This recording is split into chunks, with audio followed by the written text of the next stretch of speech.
Hey, housewives, come on in. You know the dirty dishes are still in the sink from yesterday and the laundry is still in the basket.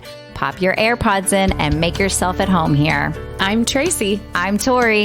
And we are your Unlikely Housewives. Stepping out in faith and believing that God calls the unlikely, we are here to show you the appreciation and validation you deserve, lead you to authentic relationships, and release you of believing the cultural lies to restore your faith and wellness. Pull up those high-waisted yoga pants, tighten your top knot, and reheat your coffee for the third time. Turn up the volume, and let's go.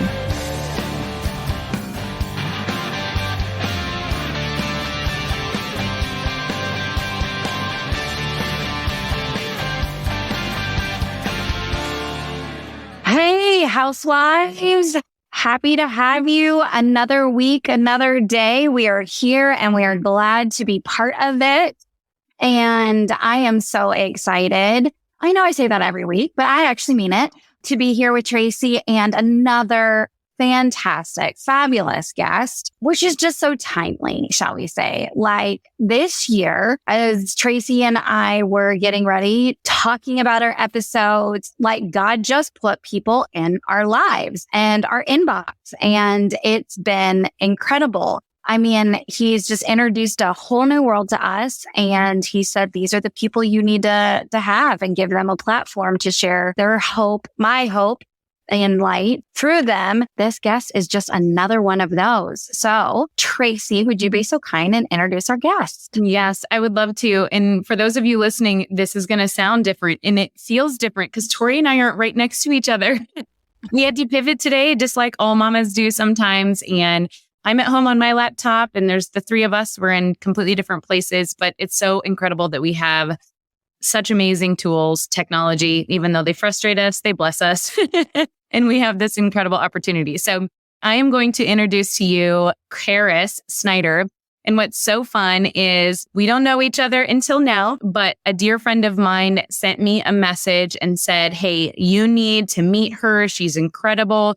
You guys totally align with so many of the things that you were doing. And that's literally how it happened. And 3 days later, we were like messaging and had a pre-interview and here we are. So I'm going to read a quick bio because I don't want to miss a single piece of amazing Caris. Okay. So she is a Christian communicator who shares the hope of God through speaking, writing, coaching, and podcasting. She is the author of Anxiety Elephants, 31-Day Devotional, and Anxiety Elephants, 90-Day Devotional for tween boys and girls. She has 2 new books that have just released, a children's picture book, There's an Elephant on My Chest, and a book for moms titled Carline Mom Devotional. She shares from personal experiences of overcoming depression, anxiety, fear, and shame. Caris desires to help people of all generations see their value and worth through the eyes of the Lord to grow in their faith and mental health. Caris offers inspiration to those who feel purposeless to discover their God-given calling no one else can accomplish. Caris lives with her husband, Brandon, and 2 daughters in Colum, Alabama. So for more information, we will share all of her stuff in the show notes. But for now, welcome. Thank you guys so much for letting me be here with you today. Yes. Well, I love that we get a Southern accent on our podcast because I think we had one other. Yeah, exactly. I knew one in particular that I was thinking of. Yeah. See, I don't have to hide it with you guys. I can just embrace it. That's right. Well, before the end of the podcast, if I start going back to my Texas twang, right? Don't be surprised, y'all, when I start to say pecan pie. Anybody? Yeah. I mean, it's something about a Southern accent. Yeah. I love it. Well, Caris, thank you for being here. And I think I would love, and I know it's, hey, take your time, but share your story with us and how you just first experienced anxiety, depression, whichever came first. Absolutely. So, about 11 years ago, it was probably 11 or 12 years ago, anxiety and depression almost took my life. I was one that was a master of the mask. I don't know if anyone else feels like you have to wear a mask sometimes, or maybe you're getting exhausted by the mask that you wear, but I was a master of the mask, y'all. My husband and I, we were leading worship at the time. I was running a successful business out of our home. My daughter, who has now just entered high school, we are in that phase of life. At that point, she was a toddler. I mean, she was 2 years old, living her best toddler life. I was struggling. I was doubting my purpose, doubting a lot of things, but no one knew. I began to deal with these feelings on my chest. It would be like I would feel breathless all of a sudden, like this heavy weight would just come on me out of nowhere. And I couldn't really explain why. And it felt like an elephant on my chest. And I would push hard up against it to try to do it on my own, to get rid of it on my own, because I was afraid to let anyone in to know what was happening. But I couldn't get rid of it. I would feel breathless. My heart would just race, just beating nonstop. I would feel panicked. Sleeping at night, it was like I lost my best friend of sleep. I could not sleep. I couldn't shut my thoughts down because I would go into these what if scenarios, and it would be worst case scenarios, playing out, terrible things that might happen to my family or to me or to my friends. And it would just kind of take over. I would be paralyzed in fear. And I told no one, because also at that point in my life, I was one of those who thought anxiety and depression was not real. And I always share that because I want to be transparent, because I'm sure some of your listener family that's listening may have heard some of the same words that I said to others who would come to me for advice and encouragement. Something like, well, you just need to pray harder. You just need to trust God more. You just need to read your Bible more. You just need to do more. That would be my advice to people. And unfortunately, if I knew you really well, I would say to you, hey, you just need to suck it up, buttercup, and move on. Now, I'm pretty sure Jesus did not say that to anyone that he ministered to, that he loved to. So can I just pause there and say, I'm sorry to anyone who has heard those words. I'm so sorry if your situation, your hard season that you're going through has been dismissed, because the truth is I was doing all those things. And it wasn't, I needed more. I needed more help. I needed to acknowledge what I was going through. So I began to realize just how big, how hard anxiety and depression were. To numb the pain of the anxiety, I starved it. Some people will use, alcohol, relationships, social media, drugs, but I starved the pain by not eating. And also it was something I could control. I could make my outside look like it was great. I was eating less than 1,000 calories a day. I was drinking gallons of water a day. And I was working out 45 minutes to 60 minutes every day, just trying to numb that pain. And all this as a mama? I was a mama. Yeah. With my daughter, she was 2. And then, so I was trying to, be that perfect mom, be that perfect wife, be that perfect church leader. And it wasn't that God put that expectation of perfection on me. I just thought I had to be perfect. I think we as moms, we do that to ourselves, don't we? We think we have to be perfect. We think we have to be and do all the things. I mean, have y'all found yourselves ever in that point? Oh, yeah. I'm a control freak too. So that has a large part of the controlling it so it's perfect for the perfect family, for the kids. I know it too well. Yeah. Well, my thing is, I have the toxic trait of I think I can do anything well. So I'll take on something. I'll be like, oh, but I could do that. Seriously, just a silly thing. There was a jean jacket I saw. It was $110 and it literally just had the letters of a sports team on the back. And I was like, oh, well, I can do that. And I don't have to pay $110. So I spent more time going to thrift stores to find the jean jacket, to buy the letters, to get and then I spent 3.5 hours trying to get the letters to stay on, then redoing it because I didn't do it right. And when I could have bought the darn thing, but it was just that was something I added to my plate unnecessarily. Did I need the 110 jean jacket? No. But I was like, well, but I can make it for, but it's just something extra, right? That's right. I can do anything half good. Yeah. So, but go on. Yeah, no. And that I would find myself there. It was like I wore my busyness and I wore, let me do all the things as this badge of honor, that I could do all the things. And I didn't realize what it was doing to me, internally, how it was just wearing me down, wearing me out, just running me dry. I had nothing left. And the anxiety, because I was hiding it, because I was numbing it, my thoughts moved into depression, where I just felt hopeless, useless, purposeless, and worthless, and I just was hiding. I was hiding from my husband. I was hiding from my friends. I began to even hide from God because I just thought I had failed. I had failed him. I failed everybody. No way would anybody want to be my friend anymore. No way would my husband want to be married to me if he really knew who I was. It was just like I felt like I had to keep pulling away and pulling away. And that's what depression does to you. It wants you to pull. I have a question. How long had you been married at this time? We had been married, at that time, 7 years. Okay. We had been married 7 years, and I was very much type A woman, get it done, make it happen, excel at everything. So he had never seen me in that place where I had no control, where I felt lost, and I felt like I didn't know what I was doing. So it was just I had completely gone from one end of the spectrum to the other. And the other. Yeah. And you may get to this, so if you are, continue, but did he recognize it? He did not recognize it until there was a day that I will never forget. I had a severe panic attack. Like, I was sitting on my couch and he was at work, and I thought I was having a heart attack and going to die. Like, I just thought my 2-year-old is going to come in here and find her mama dead on the floor. And so I called my mom, who was a safe person for me, and I told her what I was feeling and experiencing. And she said, I think you're having an anxiety attack, but you need to go to the doctor right now to see what's happening. Now, I was around 30 at that time, and I knew not to argue with my mama. Like, if I didn't go, she was going to come take me.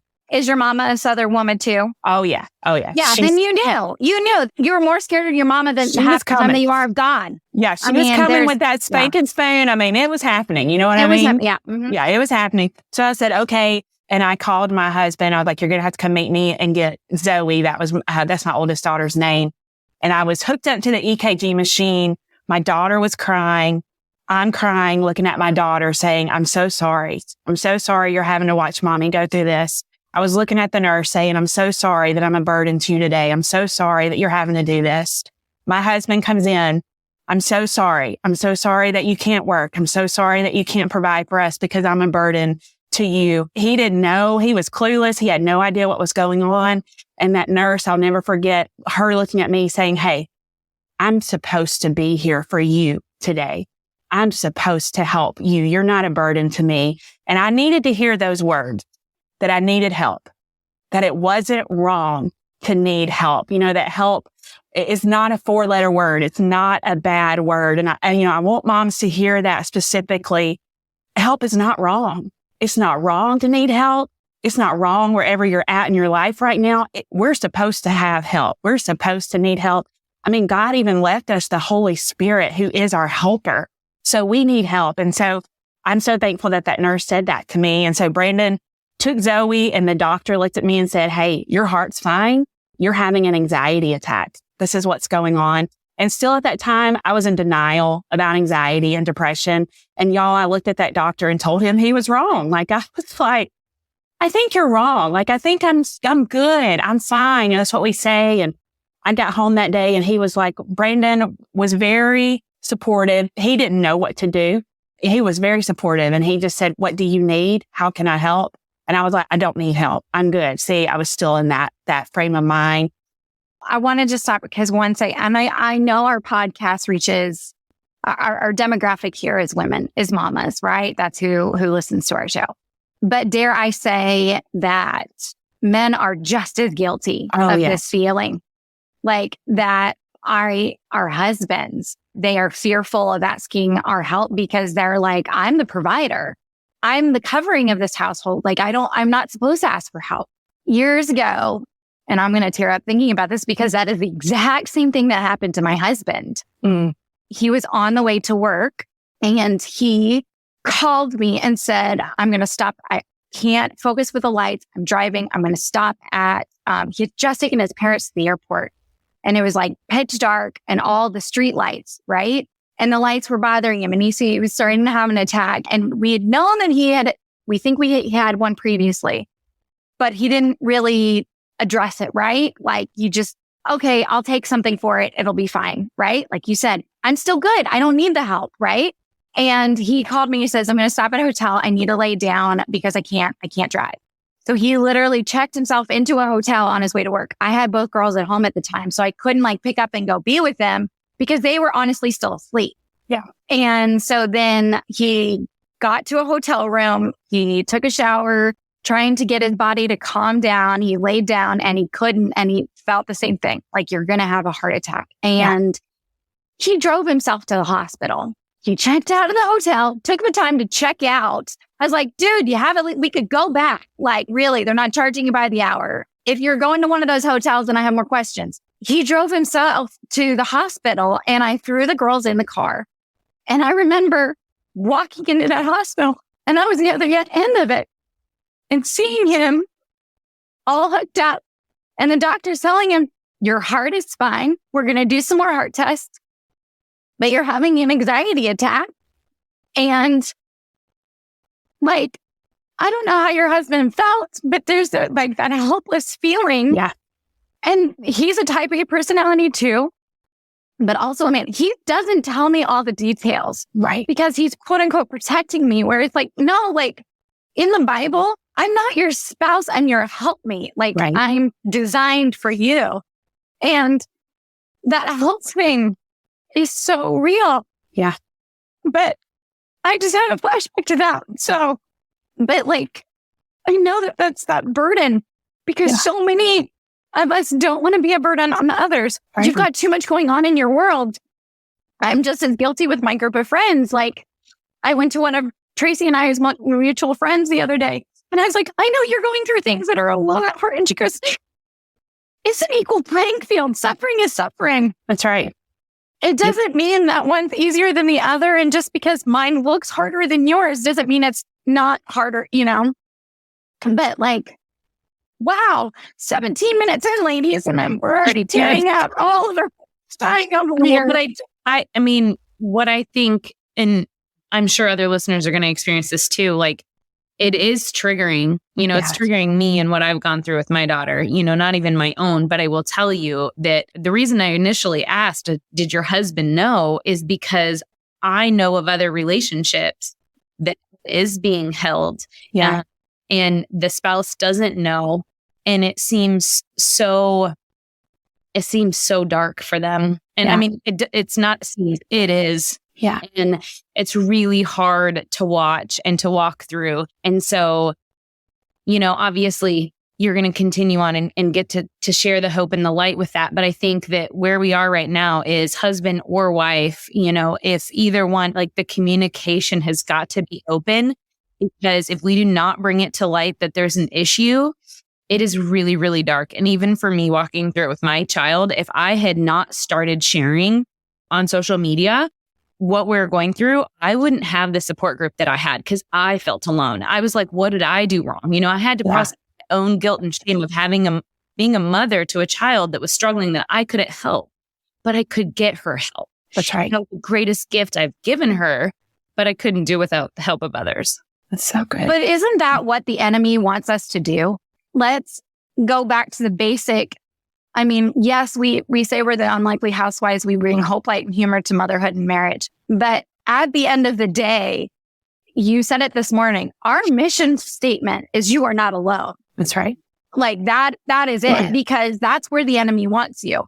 He wants you to feel isolated. He wants you to feel like you're the only one. Like they're not going to understand. They're not going to get you there when God is literally standing in that room with you and saying, my child, you are here. I am here with you. That's right. And although that is enough, I am enough. If I am the only one with you, my child, I also have others here for you on earth. We just process it all our own and just, you know, like he is enough. And if we don't have anybody on earth, like that's fine because he is enough. He says that over and over to us. But we do, like you said, Tracy, I mean, it's reaching out and talking and going, you too, that's it. I was afraid to let him in or to let anyone else in because the enemy had me convinced I would be rejected, that people would turn their back on me, And it was a loud lie, but that's what I thought. That's what I truly thought. And, like you said, God, he does not want us to do life alone. If he did, he would not leave us here on earth, to help one another. And Galatians 6:2 tells us that we are to bear one another's burdens and so fulfill the law of Christ. So ask for help, get the help. And even what my husband did, and I can't imagine what it felt like for him, but even in the dark places where he didn't understand and he couldn't fix it, and you can't fix it. You can't fix it for them. He stayed with me in it. And he let me know, I'm here. I'm not going anywhere. And he would reinforce that every single day. And I can remember asking him, please don't leave me. Please don't think any less of me. And he said, I'm here and I'm not going anywhere. And I needed that reminder. Now, he did not know how to help me and he didn't know what to do, but he didn't realize it was helping me that he was in the mess with me, that he was willing to climb down in the pit and sit there with me and help me get through it. And as I was moving through all this, and then I moved from anxiety to dread and depression, I began to find myself in this place of thinking that I just was a burden to everyone, that I was a bother. And in the midst of all of this, I found out I was pregnant, and I might have weighed 100 pounds. Again, I was starving myself. And I went to my doctor that day when we got the pregnancy test, and she said, Caris, she was so good with me. She said, look, for the sake of the baby, you have to eat. I don't care if you eat donuts for breakfast, lunch, and dinner. Just eat. And it was like two things happened in that moment. First of all, that mama bear instinct that we have. I think that all women have it, whether you are a mama or not. We will fight for our little ones, or we will stand in the gap for those that we are helping, that we are taking care of and protecting. We might not do it for ourselves, but we'll do it for them. But second, y'all, if a doctor says you can eat donuts for breakfast, lunch, and dinner, you eat donut for breakfast, lunch, and dinner. You bet your butt you do. Okay? Yeah. Doctor's orders are right. Yeah. Still to this day, donuts are my number one dessert. They are. So I ate a lot of donuts. I really did. I ate some salad in there too. Like there were some greens, to fill in all the donut part. And I gained about 6 pounds over an 8-week period, which was big for me to do that. But I ended up having a miscarriage, and I lost the baby. And that was the bottom. That was the bottom of the bottom for me. And here comes the enemy whispering in my ear while we're sitting, in our car, just getting that news, leaving the doctor's office. And he said, look what you did. Look what you did.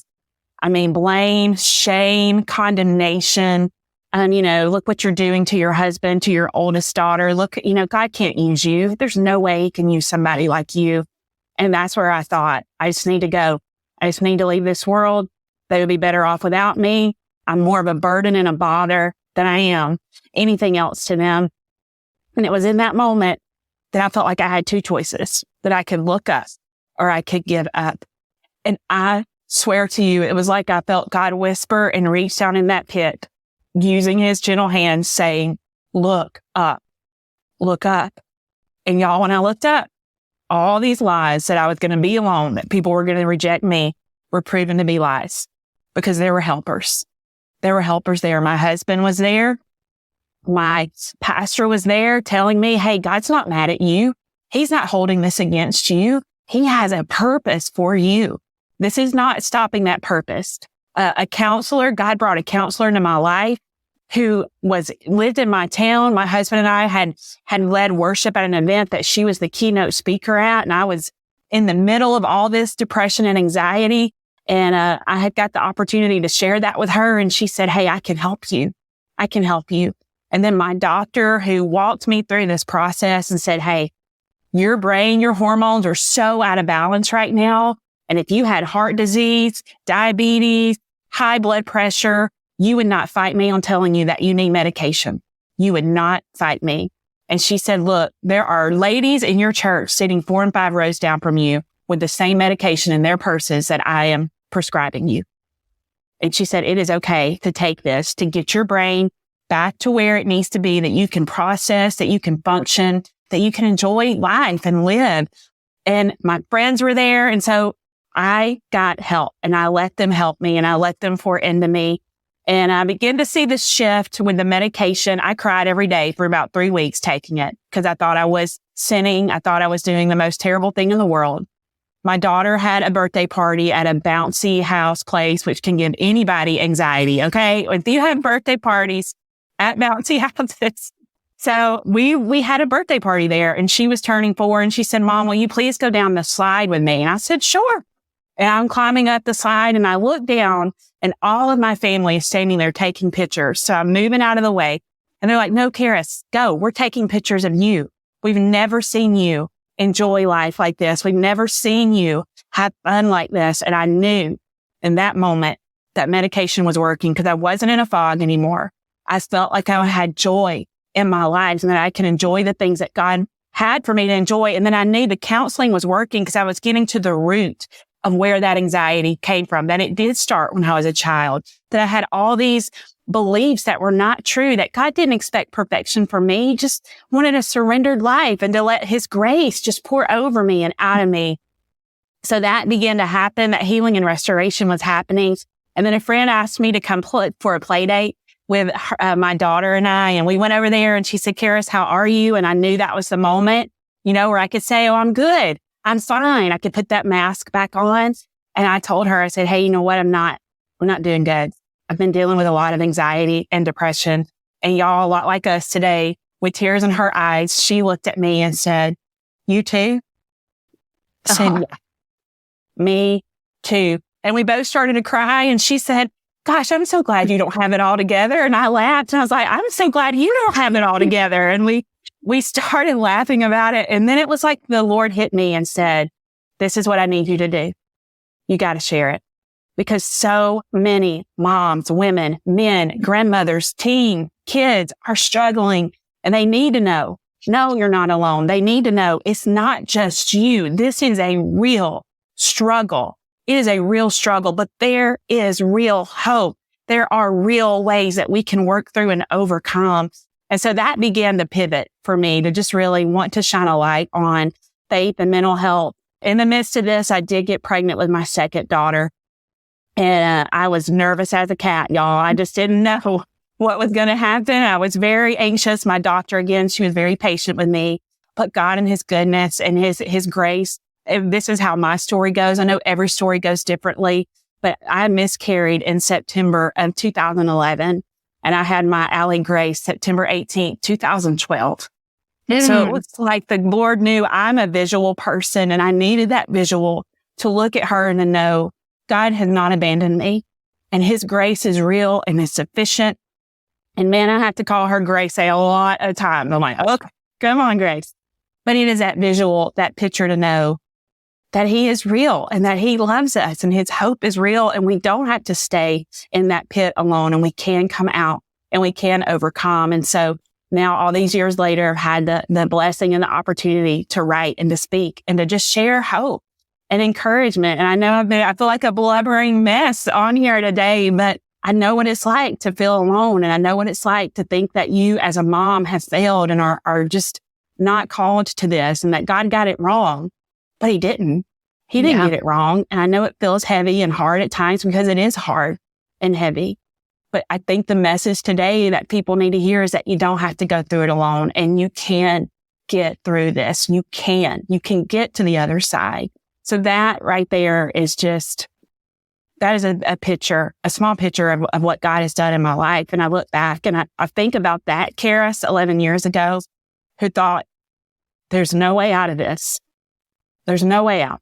This is just going to be my life. And I'm so thankful that God showed me the way out. Well, and I think it's incredible that you are sharing because I'm sure it took a lot of time to get here. You're still so heavy-hearted and so passionate about sharing it 11 years later. The impact that had on your life and your family and future generations to be able to just hit this head on and share it with family and friends. And now through all of your books and your podcast and just getting the message out there. Obviously, this is just God's divine. His hands are all over it, and just to be able to see what you have done with that suffering and hardship is just incredible. I mean, how do we go on from there? I mean, amen. Okay, housewives. I think we covered it all in the first 30. I don't even know what to say. I mean,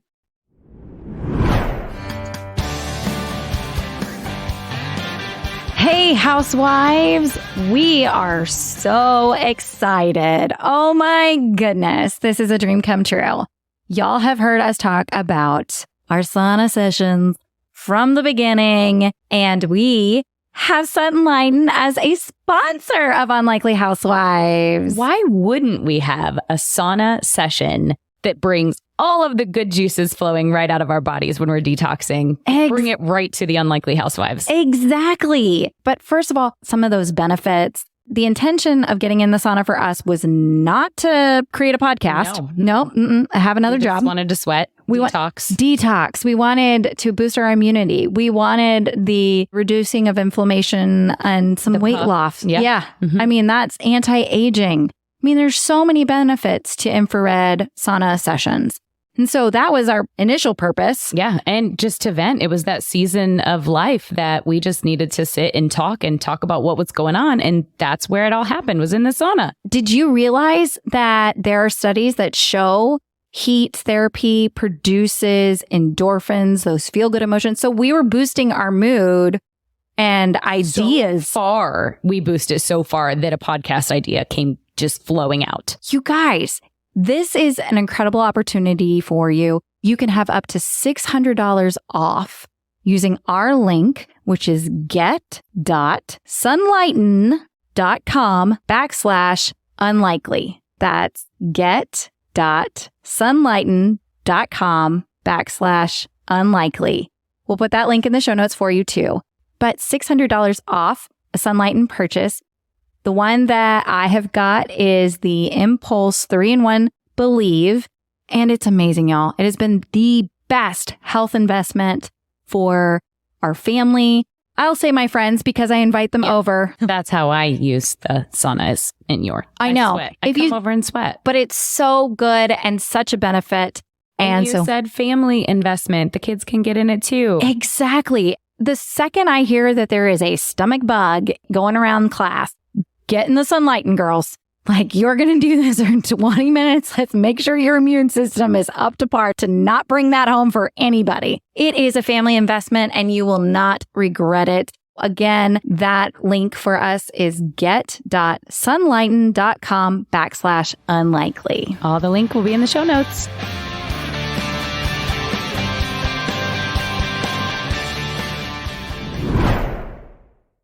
Speaking of her books, y'all. Okay. She sent us books, and guess what? Just shut up. Oh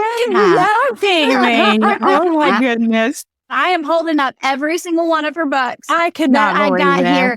And I have been holding on to them, just waiting to show you guys. But I have all of them, and I'm so... won't he do it? Won't he just come through? Yes, he will. I mean, it's just... The details. Oh my goodness. Y'all, as I'm holding these books, I'm just looking. I mean, let me just list off these names for you guys, okay? All right. Anxiety Elephants, a 31 devotional to help stomp out your anxiety, okay? Then we have the Carline Mom Devotional, 100 days of encouragement for the mama who gets everybody everywhere. Then you have got Anxiety Elephants for tween boys, a 90-day devotional. Anxiety Elephants for tween girls, another 90-day devotional. And then there's an Elephant on My Chest, which is the new children picture book. It is darling. And just, I mean, these are beautiful, Caris. Thank you. These are beautiful. Just see them first, because since we're not together today. I know. Na. Right. I love it. You gave the description of the elephant on the chest, you know, and it's obviously what has led to. Did it come just through journaling? Was it just instantaneous that you're like, this is where I got to go with this? So I think that it did come through journaling. Now so I graduated from the University of Alabama. Our mascot is Big Al, an elephant. It has nothing to do with that for anyone that's listening and you're like, I hate Alabama football. I don't want to have Roll Tide. Roll Tide. I promise it has nothing to do with that. Okay. It has to do, I think when I would journal and I would describe that feeling or I would speak and I would try to describe what anxiety felt like, especially for those who were listening and had never dealt with anxiety, but also for those who were dealing with it to know, okay, this is a massive weight that I'm dealing with. So it was that of just trying to give that description of what anxiety is. So it felt like an elephant, anxiety, elephants. And then when people would ask me for resources, I never had any desire to write. It was never on my top 10 things list to do in my life. I wanted to have my own daycare with my life. That's what I wanted to do. And I did that for one whole year. And then I was like, okay, God, please take it back. This is not. Parents are too hard. I can't. Parents are too hard. Don't you love it when he gives us what we want and then we go, no, wait, hold on. Yeah. Change my mind. I don't want it. Right. He's like, I told you, but I had to let you have it to know that this is not yours. Yeah. Exactly. Yeah. He allowed that for me. So when people would ask me to write, I argued with him for a little bit. I don't think this is right, Lord. I think this is wrong. He wins, by the way, all the time. You don't have to argue with God. So I started writing and then, that Anxiety Elephant's the first one, the 31-day devotional came out in December 2019 and then Hello 2020. And anxiety, man, it took over. And from there, God opened doors that I still am just blown away and speechless by what he's done. And that led my daughter saying, hey, will you write a book with words we can understand? Mm-hmm. And that brought in the tween devotionals, knowing if we can help our 8 to 12-year-olds, because those anxiety things really start picking up around that age. Over 50% of mental health disorders begin at age 14. So if we can start helping them learn those healthy coping skills, where will they be? And then my child development major dream self has always wanted a picture book. So to have the opportunity to even break it down even further for our 4 to 8-year-olds with the picture book, to give language to parents that might need it, a resource for teachers. And then the Carline Mom Live, hey, we're all there. We are all living in the overwhelm and the overstress. And I think God wants to meet us with an overflow of his presence. And so I am super excited to have that book for moms to just offer us all encouragement as we're on this journey of motherhood. I love it. The one thing that I wanted to close with, you just said, the coping skills for kids. We want to equip them in this season. You're so right. Usually anxiety, books, depression, topics, devotions, they come in after the fact. Right. And we're coming up for air, coming up for water, whatever you want to call it. I felt like I was drowning. You guys have no idea how many books I just went on to Amazon when I knew what we were walking through and I just bought. And I read those books going, why didn't I know this sooner? Why was I not aware of it before? There are so many things that you can help talk to them about, but when you don't have the language, you can't share that with them. So I encourage you, if you have kids in this range, but they don't have anxiety or depression, still get these books and walk through it with them, because there's no doubt they're going to face it in their life. Anxiety is a part of all of our lives. It is there for purpose. It's to help us cope with fears and things, but sometimes it just gets overtaken. Right. And we obviously, just like you said before, faith and mental health go hand in hand. And if you can teach your children to be talking to God early and praying through it and knowing that they are not alone, you can help them from going to the far lengths that many teens do these days. So good. Yeah. Well, and two is even if, to give your kids the verbiage and the words because they know someone, right? To tell your kids, even if it is going through with your teenager, the picture book, the elephant on my chest, you read that, say, just give me 10 minutes. Give mama 10 minutes to read you this book. And then when the next time they hear in a conversation of someone talking to them and go, wait a second, that sounds like that kid book my mom read. Yeah. Then they can say, hey, I think somebody but just like you said, we're all going to deal with anxiety on some level. The Bible says, do not be afraid 360 and be anxious for nothing over 365 times in the Bible. Right. And so it is part of our earthly, I'm going to use the word suffering, but God uses all suffering for the good of those who believe in him. That's right. And just look at the amount of people that you've helped and the resources that have come out of your situation and your life. Like, you didn't see that 11 years. You were not in the ER thinking, well, good, God's going to use this and I'm going to become an author. All right, it's fine. There's a light at the end of the tunnel. Or when somebody just says, oh, you'll be fine. God's got a plan. You know what? Stick that up your butt. Right. There's nobody who wants to hear that. Right. That's right. I was diagnosed with anxiety and depression when I was pregnant with my second, and I've been on medication since. And there was a time of like that guilt and shame of like, I don't want to be on this. And there was a time too where I was talking to physicians and psychiatrists, like, I want to get off of these. I want to get off of these. And instead of getting off, not unfortunately, God, I have more. I have, multiple prescriptions. But like you said, if I had diabetes, if I had anything else, I would not hesitate. And I've talked to Tracy about this before. I don't know if I've done that on here, but my GP now, he calls it Americanitis.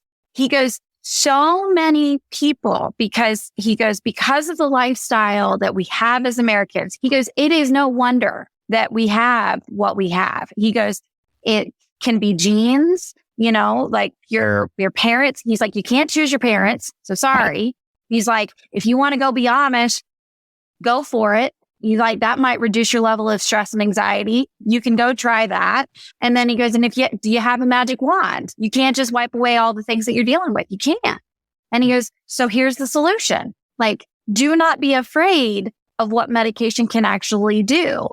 Jay will be 9 in October. So it'll be almost 10 years that I have been on some kind of prescription for it. And I'm changing my doses again.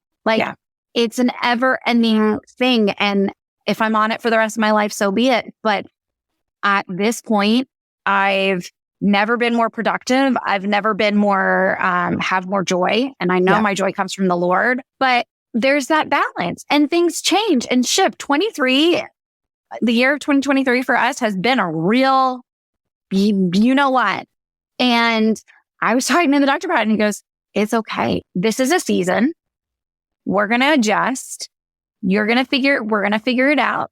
And then the next season, we'll figure it out again. And That's right.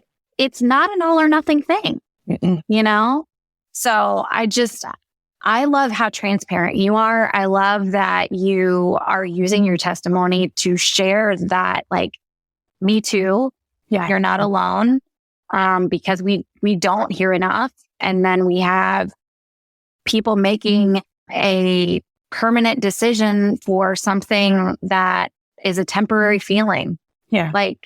And that's heartbreaking because you don't get over that. Those you leave behind, you do not come back from that. So, yeah, absolutely. And Caris, I think that you did such an incredible job sharing your testimony in a way that is relatable. And that's the one thing that when we have guests on here, it's just like she said, you too, someone is going to connect with that. It's not, that was then and this is now and look at me and this is great. It's still a piece of your story and you can still touch that piece of suffering in that heart place. And I think everybody needs to see that because we think, in 2 months, it's going to be better. And sometimes it's not. Sometimes it takes time. And we're on my daughter's journey now and we're 3.5 years in and it's a journey, and I think 2 years ago, I thought it was going to just be, we were good. So to share where you are and what you've been through and the ups and downs, we so appreciate it. So thank you for your time. Thank you so much. And housewives, we will share everything in the show notes on how you can connect and get a hold of these books because we know you're going to want them. Yeah. Yeah. So my website is my name, carissnider.com. So CarisSnider.com.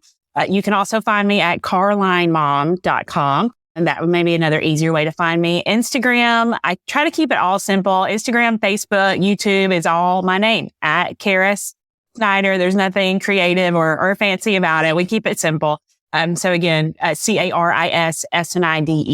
I love to hang out on Instagram a lot. So DM me, message me, man. I love when people message me and they share their stories with me, or they share how they connected, because again, it helps us to know we're not alone. Like, we have stories, we have, it's like this book of life we're writing together. And when you share your chapter with me, it encourages all of us to keep going, keep writing, keep, running this race that God has us on. And as y'all shared, scripture is filled with verses on anxiety. Cast all your anxiety on him because he cares for you. So if you're feeling that, 1 Peter 5:7, cast it. Let it go. And then again and again and again until. So I'm just grateful for the chance to just be here with you all. I wish I could be like physically where y'all are so we could just hang out and talk and just do this together again. Hey, Alabama's not that far. It's really not. Come drive up. You can stay at our house, but and have a girls' weekend. We'll need to do that. That would sure. be fun. Well, housewives, we just want to thank you for joining us. Thank you so much again, Caris, for your time and your truth and your testimony and sharing your hope and light with us. And until next time, housewives, Have a great week. bye. Whether we made you laugh or cry today, we pray you feel appreciated, bolder and braver than yesterday, stronger and more faithful for tomorrow, and living in who you were made to be today. Join our online community on Facebook, link in the show notes, and be sure to review and subscribe on Apple Podcasts or wherever you enjoy listening. Until next time, housewives, we give you permission to walk confidently, free, and to be intentional in your slippers or stilettos.